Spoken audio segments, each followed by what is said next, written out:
장 7장 12절 한 절 말씀입니다. 사무엘상 7장 12절 우리 한 절 말씀 같이 읽겠습니다. 사무엘이 돌을 취하여 미스바와 센 사이에 세워 이르되 여호와께서 여기까지 우리를 도우셨다 하고 그 이름을 에베네셀이라 하니라. 아멘. 오늘은 공동의회에 의제가 두 개가 있는 관계로 설교를 좀 간단하게 전하도록 하겠습니다. 에벤에셀이라고 하는 단어는 자주 기독교 안에서 사용되는 단어입니다. 최근에는 에벤에셀 하나님이라고 하는 찬양을 통해서 유명해졌습니다. 여기까지 인도하신 하나님이다 라고 하는 그 도움의 돌이다 라고 하는 의미를 가지고 있습니다. 이 에벤에셀이라고 하는 그 단어는 사무엘상 4장에 처음 등장해서 오늘 본문에 그 유래가 나타납니다. 오늘 본문에 이렇게 되어 있습니다. 미스바라고 하는 지역과 센이라고 하는 지역의 사이에 기념비를 세우고 여기에 에베네셀이라 이름을 붙였습니다. 에베네셀이라 이름을 붙인 이유는 뭡니까? 도움의 돌이라고 하는 의미 때문에 그렇습니다. 도우시는 하나님을 기념하기 위해서 여기에 기념비를 세웠습니다. 우리가 이 배경을 최소한은 알아야 되는데요, 이스라엘은 끊임없는 내부와 외부의 공격에 노출되어 있었습니다. 우리의 삶과 마찬가지입니다. 이스라엘은 근래 들어서 주변의 강대국으로 등장한 블레셋의 위협에서 도무지 자유로울 수가 없었습니다. 그래서 어떻게 되는가 하면 블레셋의 1차 침공에 의해서 4,000명이 전사했습니다. 그리고 이후에 2차 침공을 통해서 자그마치 3만 명이 전사를 했습니다. 그 후에 그리고 언약궤를 빼앗겼습니다. 이런 어떤 암울한 상황 가운데서 좀 수동적인 평화가 어느 정도 유지가 되는 그 상황 가운데서 오늘 본문의 바로 앞에 어떤 사건이 나타나는가 하면은 블레셋이 다시 침공을 하여 왔습니다. 근데 어떤 일이 났는가 하면 오늘 10절에 보시면은 하나님께서 기적을 베풀어 주셨습니다. 큰 우레를 보내어서 블레셋을 무찔러 주셨습니다. 그래서 그 은혜, 그 승리를 감사하며 에베네셀 기념비를 세운 겁니다. 그래서 우리가 에베네셀 하는데 이 에베네셀의 유래는 바로 그렇게 되는 것입니다. 어떤 돌입니까? 기념비입니다. 무엇을 기념하기 위한 겁니까? 여호와의 은혜를 하나님께서 여기까지 인도해 오셨다는 것을 감사하는 그 기념비인 것입니다. 이는 우상 숭배를 위한 것도 아니고 그것이 목적이 아니라 그 기념비를 통해서 우리가 추억하고 잊지 말고 붙들자는 거죠. 뭐죠? 하나님이 인도하셨다. 우리의 전쟁에, 우리 인생의 승패는 주님이 결정하신다. 그거를 우리가 놓쳐버리면 안 된다는 것을 기억하고 붙들기 위해서 에베네셀 기념비를 세운 것입니다. 올해 우리는 70주년을 여러 방면으로 기념하기를 원합니다. 우리가 교회가 70년이 되었습니다. 교회가 할 수 있는 일은 뭐겠습니까? 저는 이제 좀 더 단순한 생각이 정리가 되었습니다. 교회가 할 수 있는 건 하나밖에 없습니다. 에베네셀의 하나님을 찬양하는 일입니다.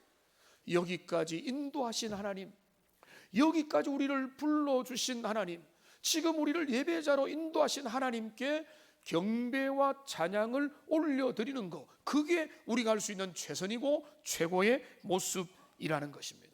이런 감사의 고백이 우리 교회 전체의 고백이 되기를 주님의 이름으로 축원합니다. 여러분, 좋은 일들만 있었습니까? 우리 오늘 이번에 은퇴하신 장로님 화장실에서 잠시 만나서 장로님 참 감회무량하시겠습니다 라고 하니까 이분이 55년이 되었네요 라고 하더라고요. 어릴 때부터 교회를, 우리 동훈교회 출석해서 55년을 교회를 섬기신 거예요. 은퇴해도 계속 섬기실 거예요. 그런데 이 70년이라는 역사는 영광과 화려함과 은혜로만 점철된 시간일 수가 없거든요.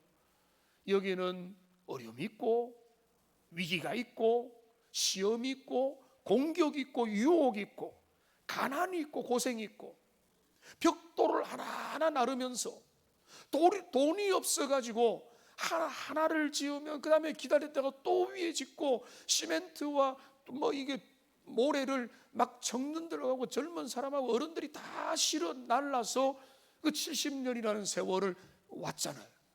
이 세월은 우리가 은혜로 한 단어로 말을 하지만은 이 세월에는 수많은 시험과 도전과 어려움과 역경들과 고비와 유혹들과 많은 내외적인 시련들이 있었고 그 시련을 넘어서서 이 자리에 주님의 교회가 지금 이 자리에 또 공동체로 서 있는 것입니다. 그러니까 동원교회 70년이 되었다라고 하는 것은 70년이라는 세월의 무게와 흔적들을 우리가 안고 여기에 함께 있는 것입니다. 어쩌면은 1년 교회 우리 동교회 1년을 다닌 사람하고 10년을 다닌 성도하고 한 30년 다닌 성도하고 저는 아직 뭐 16년밖에 안 됐지만은 한 50년 뭐 지금 장로님 우리 제일 앞자리 1열에 계신 우리 장로님은 70년을 다니신 거예요. 70년을. 느낌이 다르죠. 감회가 다르죠. 우리가 다 다르지만은 우리 모두가 다 알고 있는 것은 이 70년은 그냥 온 70년이 아니라. 그러니까 제가 우리의 동원교회 70년이 올해가 70년이 되는데 이 70년은 무조건 감사, 무조건 은혜가 아니라 역경도 있었고 도전도 있었고 시험도 있었는데 그 어려움과 시험들을 다 넘어서고 전후의 시체도 넘고 넘어서 하나님의 은혜로 그런데 우리는 어디에 있습니까? 여기에서 예배자로 주님을 찬양하며 하나님 앞에 나아가고 있다는 사실을 기억하면서 이 하나님의 은혜를 감사하는 저와 여러분이 되기를 주님의 이름으로 축원합니다. 이스라엘도 생각해 보세요. 이스라엘 언약 백성의 삶 가운데 고난 없었던 적은 별로 없어요. 다윗 시대의 평화의 시대가 잠시 있었지만은 여러분 성경을 읽어보고 여러분 성경 일독을 부지런히 하기로 했으니까 한번 읽어보면은 여러분 하나님의 백성의 삶에는 언제나 도전과 적군들과 유혹과 시험이 있었습니다.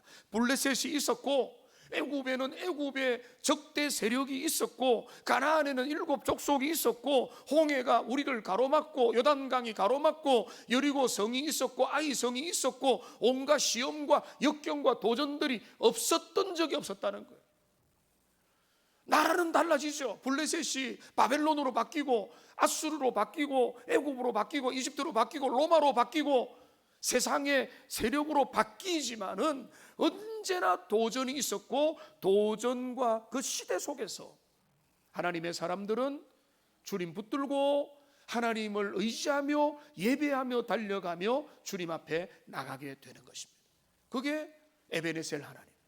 그러니까 우리는 우리가 성취가 대단하니까 정말로 축제를 벌일 수 있겠네로 가면은 더욱 감사하지만은 여러분 제가 70대 80대 어르신을 여러분 세상에 밖에서는 뭡니까? 노인, 연세 드신 분, 경로 우대할 분 생각하지만은 저는 어머니를 모시고 있는 사람으로서 절대 그렇게 생각 안 해요.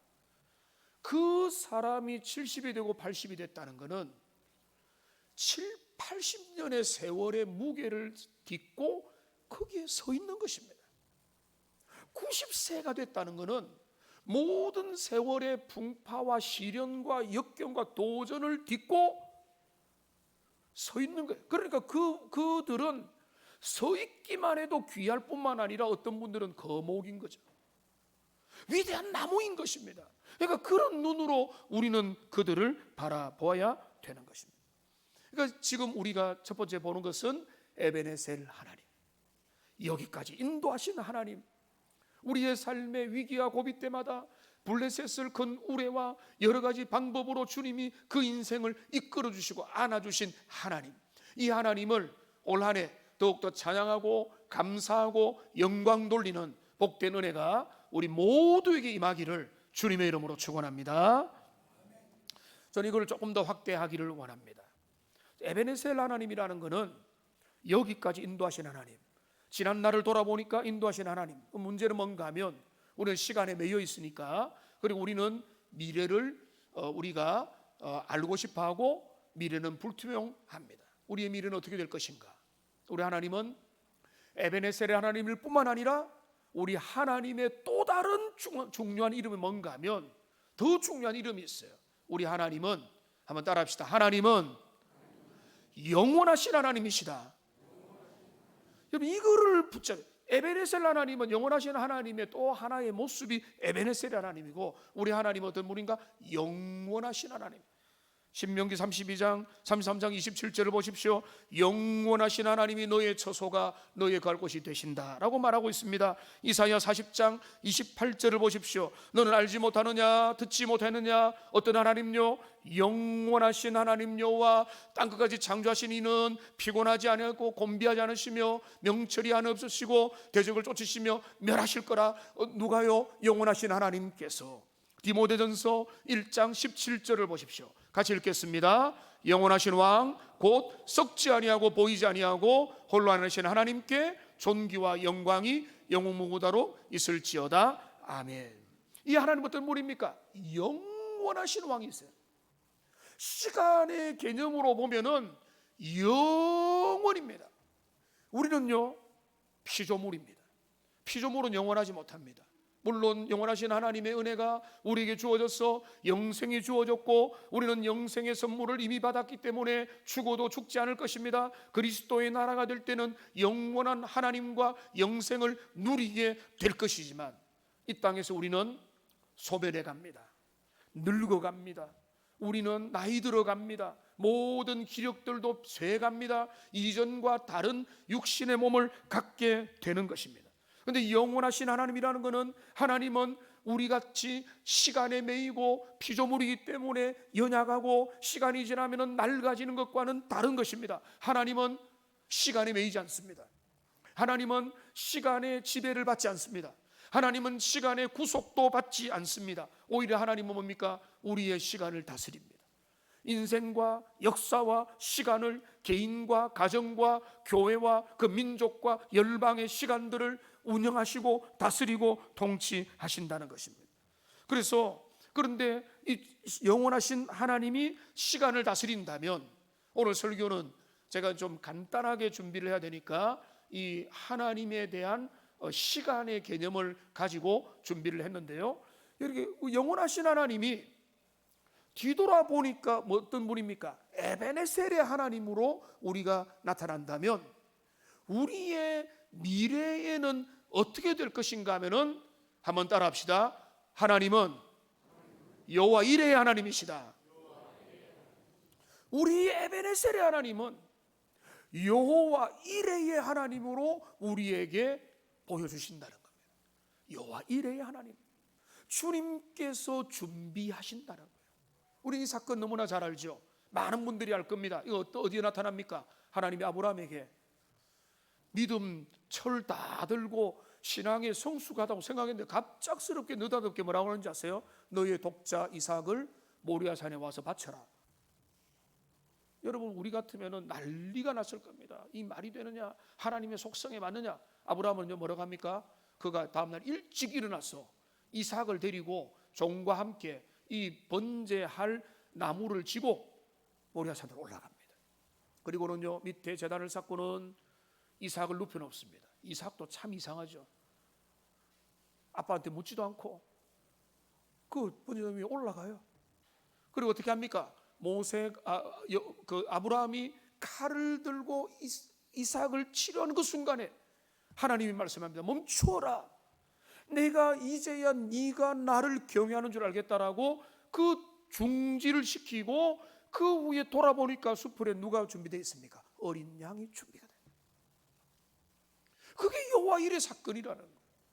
그러니까 우리가 믿음으로 주님의 말씀 앞에 순종해 가다 보면은 하나님께서는 우리의 가정, 우리의 인생, 우리의 교회, 우리의 민족의 모든 삶의 방향을 하나님께서 미리 준비하고 계실 줄로 믿습니다. 우리는 계획을 세우지만은 하나님은 우리의 모든 경영을 이끌어 가시는 분이시라. 우리가 하나님을 신뢰하고 때로는 우리가 부족해도 믿음으로 나가야 돼. 믿음으로 나갈 때 주님은 은혜 주시고 그 믿음을 귀하게 여겨서 하나님 앞에 순종하는 자에게 베푸실 은혜를 채워 주시기 때문에 그렇습니다. 그래서 여러분, 우리는 모르는 게 많습니다. 무엇보다 우리는 장래와 미래를 모르기 때문에 사람들은 불안하니까 조금이라도 알려고 점을 보기도 하고 사주팔자를 보기도 하고 영하다는 사람이 있으면 기웃거리고, 교회 안에도 믿음 안에도 이렇게 신비주의로 예언을 할 수 있다, 장래를 점칠 수 있다면 사람들이 몰려가서 줄을 서는 이유는 미래에 대한 불안한 심정을 가지고 하나님을 신뢰하지 못하기 때문에 그렇게 하는 거죠. 그러니까 여기 보십시오. 우리가 뭘 모릅니까? 솔직히 우리는요, 한 치 앞을 몰라요. 우리 장로님 기도하신 것처럼 태국 여행을 준비했는데 어떻게 준비했겠습니까? 거기 패키지가 많았다고 하는데 가족들과 자녀들과 주변에서 사랑과 정성으로 수고해가지고 아끼고 아껴가지고 그 패키지 여행을 보내줬지 않겠습니까? 그 여행을 떠나서 얼마나 행복했겠습니까? 그들이 한치라도 이런 비극적인 상황을 예상을 했겠습니까? 아무도 예상 못했죠. 한순간에 인생이 끝나는 것입니다. 우리는 거기에서 우리 인생은 쉬 사라지는 안개와 같다는 것을 주님은 계속 우리에게 말씀. 우리는 한치 앞을 모르는 거예요. 미래의 시간을 우리는 알 수가 없습니다. 내일도 모르고 모레일도 모르고 장래일도 모르고 자녀의 장래도 모르고 내일도 모르는데 우리의 자녀가 나중에 어떻게 될지 어떻게 합니까? 어떤 모습, 어떤 직업을 택해서 어떤 배우자 만나고 어떤 삶을 걸어갈지 우리는 알 수 없어요. 알려고 별로 하지 마세요. 영하다는 사람 찾아가지 말고 신통하다는 사람 찾아가지 마세요. 오히려 주님 앞에 우리가 모를 때는 어떻게 되죠? 주님 앞에 그 모든 것을 내어 맡기는 하나님의 사람들이 되시기를 주님의 이름으로 축원합니다. 맡겨야죠. 주님 앞에 맡기면 주님은 우리 인생 우리보다 더 훌륭하게 끌어가신다. 주님한테 안 맡기면 내 계획대로 가지만 주님 앞에 맡기면 주님의 뜻대로 우리 인생을 끌어가신다니까요.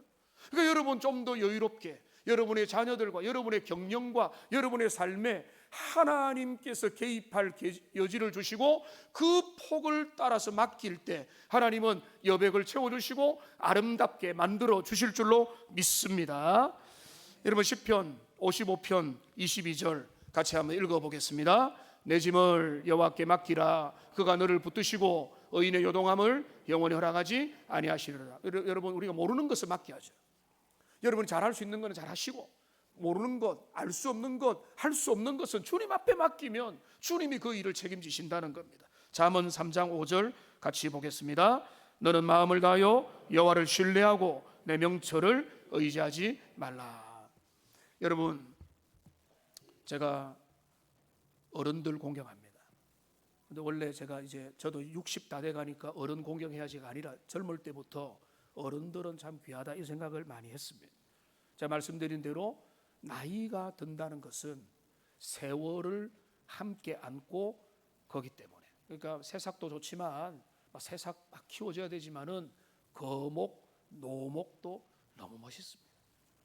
근데 참 그 교회 70년이지만은 우리 교회는 여러분 건물이 아니거든요. 교회는 공동체입니다.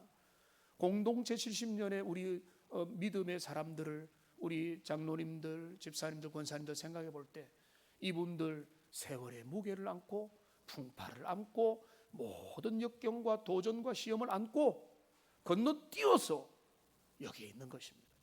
제가 여기 어울리는 뭐가 있을까 하다가 어떤 시를, 좋은 시를 하나 발견했습니다. 제 마음에 드는 시인데 정호성 시인의 나무에 대하여라고 하는 시입니다. 자, 멋진 시인데 한번 보십시오. 나는 고든 나무보다 굽은 나무가 더 아름답다. 고든 나무의 그림자보다 굽은 나무의 그림자가 더 사랑스럽다. 한방눈도 고든 나무보다 굽은 나무에 더 많이 쌓인다. 그늘도 고든 나무보다 굽은 나무에 더 그늘져 잠들고 싶은 사람들이 찾아와 잠이 든다. 새들도 고든 나무가지보다 굽은 나무가지에 더 많이 날아와 앉는다. 고든 나무는 자기의 그림자가 구부러지는 것을 싫어하나 고통의 무게를 견딜 줄 아는 굽은 나무는 자기의 그림자가 구부러지는 것을 싫어하지 않는다. 우리 교회 70년 화려하고 은혜만 있고 좋은 것만 있었다면 또 그거 더 감사하겠지만은 우리의 70년의 흔적은 여기에 은혜와 영광과 부끄러움과 한계와 많은 것을 담고 여기까지 왔던 70년입니다. 지금 말씀의 결론입니다. 지금 여기에서 우리 교회는 무엇이 필요할까요? 지금 우리 교회는 다른 게 필요 없습니다. 오늘 에베네셀 기념비를 세워서 여기까지 인도하신 하나님을 기뻐하고, 그리고 우리의 장래 불투명한 것들이 많고 어떻게 될지 모르지만 그것들 주님 앞에 믿음으로 맡기는 여호와 이레의 하나님을 신뢰하는, 영원하신 하나님이 우리의 지나간 날을 인도해 오셨다면 우리의 남은 시간도 여호와 이레로 함께 하실 것을 믿고, 그러니까 그 결론은 뭔가 하면 시간의 주인 되신 하나님으로 제가 정리를 맺고 싶은데요, 요한계시록 22장 13절이 이 또 다른 결론입니다. 같이 읽겠습니다. 나는 알파와 오메가요, 처음과 마지막이요, 시작과 마침이라. 우리 주님이 책임지십니다. 시간을 다스리시고 개인과 가정과 교회의 운명을 좌우하십니다. 통치하십니다. 단지 그 은혜를 그것을 믿음으로 신뢰하며 주어진 현재라는 시간 속에 충성하고 헌신하고 예배하며 주님을 따르느냐, 아니면은 수많은 역경과 고난 속에서 도망가며 미끄러지고 실패하고 주님 앞에 낭망하느냐, 이것만이 있는 것입니다. 그러니까 우리는 지금 뒤돌아올 필요도 없고 후회할 필요도 없고 절망할 필요도 없습니다. 주님을 의지하여 에베네셀 하나님, 여호와 이레의 하나님, 이 하나님은 알파와 오메가 되시는 영원한 주인 되신 하나님을 신뢰하면서 여러분의 개인을, 여러분의 가정을, 우리 교회를, 우리 민족을 주님 앞에 맡겨드리고 기도하고 헌신하고 충성하며 믿음으로 달려가는 진실한 하나님의 백성들 다 되시기를 주님의 이름으로 축원합니다. 기도하겠습니다. 살아계신 하나님 아버지, 영원하신 하나님 아버지, 시간의 주인 되신 하나님 아버지,